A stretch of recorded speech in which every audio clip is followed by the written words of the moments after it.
গতকাল ছিল ৩ August. ৩ August এক দফা ঘোষণা করা হয়েছিল। এই দিনটি উপলক্ষে দুটো গুরুত্বপূর্ণ সংগঠন, একটা পুরো রাজনৈতিক দল এনসিপি সমাবেশ করেছে এবং বিএনপির সাথে সংশ্লিষ্ট, আমরা এভাবে বলবো, ছাত্র সংগঠন ছাত্র দলও একটা সমাবেশ করেছে। টেকনিক্যালি কোনো রাজনৈতিক দলের ছাত্র সংগঠন অঙ্গ সংগঠন বা সহযোগী সংগঠন হতে পারে না। আমাদের আরপিওতে রাজনৈতিক দলের নিবন্ধনের যে আইন আছে, যেসব শর্ত তাদের মানতে হয়, তার মধ্যে এরকম একটা শর্ত আছে। তারপর আমরা জানি এই সংগঠনটা আসলে বিএনপিরই সংগঠন, তার সাথে অ্যালাইন্ড। যাই হোক, এখানে কয়েকটা জিনিস গুরুত্বপূর্ণ আছে। খুব সিরিয়াস আলোচনায় আজকে আর যাচ্ছি না। দুটো সমাবেশ থেকে বেশ কিছু ব্যাপার এসছে এবং বরং একটু এনসিপির সমাবেশটাকে নিয়ে একটু বেশি ফোকাস করতে চাই।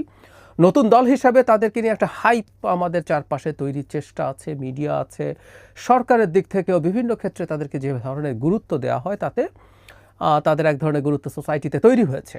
আবার এটাও আমরা মেনে নেব, এই সংগঠনেই আছে খুব গুরুত্বপূর্ণ কিছু মুখ যারা আমাদের এই গণ অভ্যুত্থানের সময় সামনের সারিতে ছিলেন।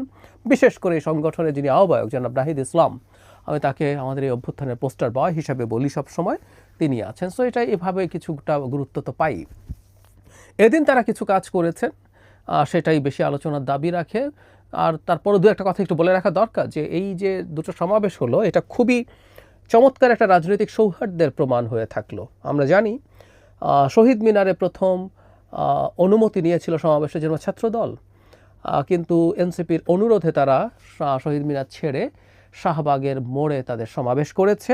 এনসিপিকে যে ছেড়ে দেওয়া হলো, এটা খুবই খুবই চমৎকার একটা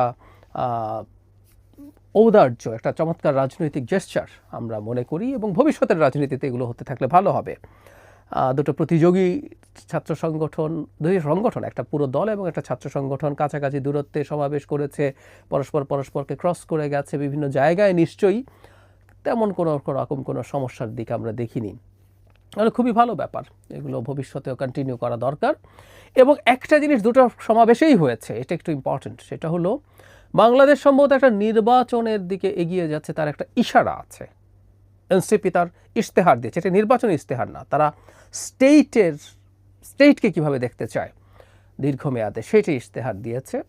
আর ছাত্র দলের পক্ষ থেকে ছাত্রদের জন্য তারা কি করতে চায় সেটারও এক ধরনের ইশতেহার আছে, 7 দফা আমি দেখলাম।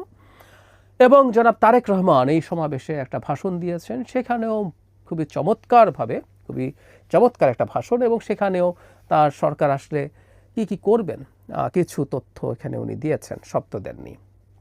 তাহলে যেটা দাঁড়ালো, যে কথাটা বলতে চাইছি, এগুলো দেওয়ার মাধ্যমে আমরা সম্ভবত একটা জিনিস বুঝতে পারছি যে বাংলাদেশ এক ধরনের নির্বাচনী রাজনীতির দিকে আস্তে আস্তে ঢুকে পড়ছে, নির্বাচনের দিকে ঢুকে পড়ছে। যাই হোক, এনসিপির সমাবেশ নিয়ে কতগুলো প্রশ্ন উঠেছিল, সেগুলো প্রথম একটু অ্যাড্রেস করি। সেটা হলো, সমাবেশটার কি লোক সমাগম কেমন হলো? মানে এই লোক সমাগম নিয়েও প্রচুর ডিবেট আমরা সোশ্যাল মিডিয়াতে করছি যে লোক সমাগম দেখতে হবে কেন, আর এনসিপি একটা নতুন দল, তার লোক সমাগম নিয়ে মাথা ব্যথা কেন? একটা আস্ত রাজনৈতিক দলের লোক সমাগম, সাথে বিএনপির সরাসরি সংগঠনও না, অঙ্গ সংগঠনও না, এমন একটা সংগঠনের সাথে তুলনা করে আমরা আসলে কি অর্জন করতে চাই, এই প্রশ্নগুলো অনেকে করছেন। আমরা যদি দেখি তাহলে বিএনপির সমাবেশে, মানে ছাত্র দলের সমাবেশে প্রচুর লোকজন হয়েছে, আর এনসিপির সমাবেশে মোটামুটি মানে খুব কয়েক হাজার মানুষ হবে, এই সংখ্যাটা 3, 4, 5 হাজার আমি নিশ্চিত নই। শহীদ মিনার ওই জায়গাটায় অনেক মানুষের সংকুলান হয় তা না, এটার এমন না যে তার দিকে অনেক ছড়িয়ে পড়েছে। যদিও শুরুতে খুবই খারাপ অবস্থাও ছিল, একটা সময় মনে হচ্ছিল খুব বেশি লোকজন আসবে না। এখন এটা দুটো দিক আছে, মানে সংখ্যাকে কি প্রাধান্য দেওয়া উচিত, বা এনসিপির কি উচিত এই ব্যাপারে মাথা ঘামানো? এটা ফ্যাক্ট, একটা নতুন সংগঠন যেটার বয়স মাত্র কয়েক মাস, সেটা এখনই অনেক শক্তি সঞ্চয় করে ফেলবে, সেটা বলা ঠিক না। এটা হওয়ার কথা না। বাংলাদেশে যে রাজনৈতিক ধরন, প্রেক্ষাপট আছে, এটার জন্য খুবই কম সময় এটা। কিন্তু আমরা এনসিপিকে দেখেছি তারা অনেক বড় জনসমর্থন হোল্ড করেন, এই ধরনের একটা পারসেপশন দিতে চেষ্টা করেছেন, অনেক সময় দিতে চেষ্টা করেছেন। বিশেষ করে তরুণ প্রজন্মের মধ্যে তাদের প্রচুর অ্যাকসেপ্টেন্স আছে, প্রচুর অংশগ্রহণ আছে তরুণ প্রজন্মের দিক থেকে।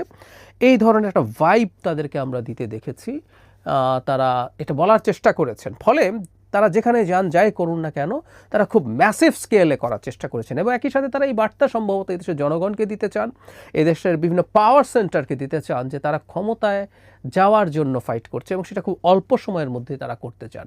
তাদের লঞ্চিংয়ে যে এক্সট্রাভ্যাগান্সা ছিল, তারপরে তাদের ইফতার পার্টি, একটা খুবই পশ 5 তারকা হোটেলে বিরাট আয়োজনে যে ইফতার পার্টি হয়েছে, তাদের office, the very office, even NCP হওয়ারও আগে বৈষম্য বিরোধী ছাত্র আন্দোলন এবং জাতীয় নাগরিক কমিটি যখন ছিল, তারা শহরের অত্যন্ত এক্সপেন্সিভ একটা কমার্শিয়াল স্পেসে তারা ভাড়া নিয়েছেন। ফলে তারা কিন্তু এটা দেখাতে চেয়েছেন দ্য মেন বিজনেস, তারা খুব দ্রুত ক্ষমতায় যেতে চান। ফলে তাদের সমাবেশে কেমন মানুষজন হচ্ছে এটা দেখারও কথা আছে।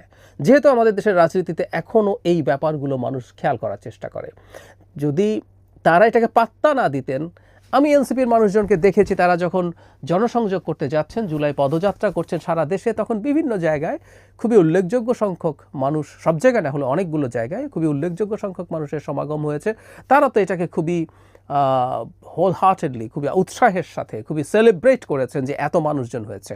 সো তারা যখন তাদের মানুষজনকে দেখাতে চান তাদের এত মানুষ তাদের সাথে আছে, তখন ঢাকায় যখন তারা এই ধরনের একটা তাদের দলের একটা ভবিষ্যৎ ইশতেহার প্রকাশ করবেন, ভবিষ্যতে তারা দেশকে কিভাবে দেখতে চান, সেখানে কেমন মানুষ হলে এটা তো মানুষ দেখবে, দেখারই কথা, খুব স্বাভাবিক এটা।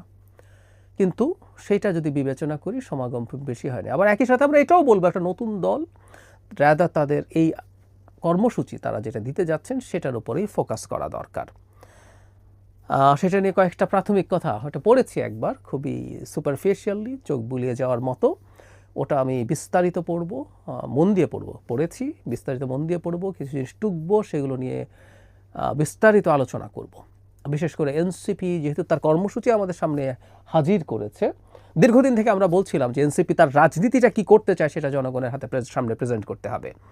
তারা মধ্যপন্থী দল বলছেন, ইভেন আমি এটাও বলেছি মধ্যপন্থা ইটসেলফ ইজ এ স্পেকট্রাম, এখানে অনেক রকম মধ্যপন্থা আছে। কোন মধ্যপন্থা তারা সেটা ডিফাইন করেননি। এই সময়ের মধ্যে দুটো ইস্যু নিয়ে তারা যথেষ্ট রাজনীতি করেছেন। রাজনীতি করাকে আমি পজিটিভ অর্থে বলছি, প্রত্যেকটা রাজনৈতিক দল জনগুরুত্বপূর্ণ ইস্যু নিয়ে রাজনীতি করবেন। একটা হচ্ছে সংস্কার, একটা হচ্ছে আওয়ামী লীগের সংস্কার বিচার এবং আওয়ামী লীগ নিষিদ্ধ করা বা আওয়ামী লীগের ব্যাপারে তাদের অবস্থান, এগুলো নিয়ে কাজ করছিলেন। কিন্তু একটা রাজনৈতিক দল তৈরি হওয়া মানেই হচ্ছে সে ক্ষমতায় যাবে, সে ক্ষমতায় গিয়ে দেশকে কীভাবে দেখতে চায়, কী বানাতে চায়, এগুলো তাকে বলতে হবে। সেই জিনিসটাই আমাদের সামনে আসলো। 24 দফা একটা তারা দিয়েছেন। এখানে বলে রাখা ভালো, আবারও বলছি, এটা নির্বাচনী ইশতেহার না। আমি তাদের এটা দেখে যেটা বুঝলাম, নির্বাচনী ইশতেহারও তারা দেবেন সম্ভবত এগুলোর মধ্য থেকে যেগুলো আগামী 5 বছরে, যেহেতু তারা ক্ষমতায় যাওয়ার আলাপ করবেন, আগামী 5 বছরে যদি তারা ক্ষমতায় আসেন, 5 বছরে তারা কী কী করবেন তার মধ্যে কিছু জিনিস নিশ্চয়ই এখান থেকে সিলেক্ট করবেন এবং আরও এলাবোরেট করবেন সেই জিনিসগুলো। এখানে এক ধরনের মূলনীতি ধরনের ইস্যু আছে। প্রাথমিকভাবে কারো কাছে বাংলাদেশের প্রেক্ষাপটে উচ্চাকাঙ্ক্ষী মনে হতে পারে, কিন্তু আবার আমরা যদি এভাবে চিন্তা করি, এটা তো তারা দীর্ঘমেয়াদের একটা স্বপ্নের কথা বলছেন, তাই এটাকে আবার সেটার মনে নাও হতে পারে এবং বেশ গুরুত্বপূর্ণ কথা আছে, ভালো কথা আছে। তবে একটা ইন্টারেস্টিং জিনিসের দিকে আমার দৃষ্টি আকৃষ্ট হলো, তারা নিশ্চয়ই যথেষ্ট পড়াশোনা করেছেন, করে এটা বানিয়েছেন। এখানে খুবই যোগ্য অনেক তরুণ এখানে আছেন, ব্যক্তিগতভাবে চিনি, অনেকের সাথে কথা হয়, টকশোতে দেখা হয়। এখানে তাদের 5 নম্বর যে অপশন আছে, এখানে ট্রান্সপারেন্সির ক্ষেত্রে তারা হুইসেল ব্লোয়ার্স অ্যাক্ট তারা তৈরি করবেন বলে বলছেন। খুব মজার ব্যাপার, এরকম একটা আইন কিন্তু বাংলাদেশে এর মধ্যেই আছে, শেখ হাসিনাই বানিয়েছেন। এটা এই কারণে আমি আজকে পিক করলাম এই প্রসঙ্গে এবং সংস্কার প্রসঙ্গে কয়েকটা কথা বলতে চাই। আইনটার নাম হচ্ছে জনস্বার্থ সংশ্লিষ্ট তথ্য প্রকাশ সুরক্ষা প্রদান আইন 2011 সালে এই আইনটা হাসিনা বানিয়েছিলেন, যে কেউ আইনটা খুঁজে নিয়ে পড়ে দেখতে পারেন। এই আইনটা ঠিকঠাক আছে কিনা সেটা নিয়ে আলোচনা হতে পারে, এটাকে সংশোধন করা দরকার কিনা সেই আলোচনাও হতে পারে। কিন্তু বাংলাদেশে এইরকম একটা আইন অলরেডি আছে, তারাও সেটা জানতেন না, তাদের এই জিনিসগুলো একটু বিস্তারিত জেনে নিলে ভালো হতো। কিন্তু এই আইন, জায়গাটা আমি পিক করছি, আমরা প্রায় বলছি যে আমরা অনেক সুন্দর সুন্দর আইন করতে চাই, সংবিধান সংশোধন করতে চাই, এগুলো করে ফেললে আমাদের কারো ধারণা যে আমরা সব কিছু সুন্দর হয়ে যাবে, বাংলাদেশ খুবই গণতান্ত্রিকভাবে চলতে থাকবে। 2011 সাল থেকে বাংলাদেশে এরকম একটা আইন আছে, মানে আমাদের হুইসেল ব্লোয়ারদেরকে প্রোটেকশন দেওয়ার জন্য আইন। সেটা দিয়ে কি আমাদের অনেক কিছু অর্জন হয়েছে? এই আইনটা আদৌ আছে কয়জন জানি আমরা, কয়জন জানতাম? আমি আমার একটা লেখার জন্য খুঁজতে গিয়ে 4 বছর আগে সম্ভবত এই আইনটা খুঁজে পাই। একটা বিশেষ কারণে আমি সিরিয়াসলি খোঁজাখুঁজি করছিলাম এবং খুঁজতে খুঁজতে পেয়েও গেলাম। I was so surprise to see যে এরকম একটা আইন বাংলাদেশে এক্সিস্ট করে। একটা আইন আছে কিন্তু এটার কোনো রকম কোনো প্রয়োগ নাই। আইন করে দিলেই হয়ে যাবে এটা বলা যায় না। আমি প্রায় আরেকটা আইনের কথা বলি, সেটা আজও একটু বলে রাখি। হেফাজতে নির্যাতন এবং মৃত্যু নিবারণ আইন 2013, যেই আইন অনুযায়ী মানসিক নির্যাতন ও নির্যাতন, মানে নির্যাতন মানে খালি শারীরিক তো দূরেই থাকুক, শারীরিক নির্যাতন তো করা যাবেই না, কাউকে মানসিকভাবেও নির্যাতন করা যাবে না। এটা শাস্তিযোগ্য অপরাধ কাস্টাডিতে থাকাকালীন সময়ে। কী লাভ হয়েছে 13 সাল থেকে আইন থাকার পরও? এজন্য আমি প্রায়ই বলি, এটুকু বলে শেষ করি, এসেছিলাম এনসিপি বিএনপি মানে ছাত্র দলের জনসমাবেশ নিয়ে কথা বলতে, কিন্তু এটুকু বলে শেষ করি, আমরা আইন সংশোধন করব, সংবিধান সংশোধন করব, কিন্তু সেটাকে খুব বাড়াবাড়ি রকম ওভার এস্টিমেট যেন না করি, এটা করে লাভ কিছু নেই।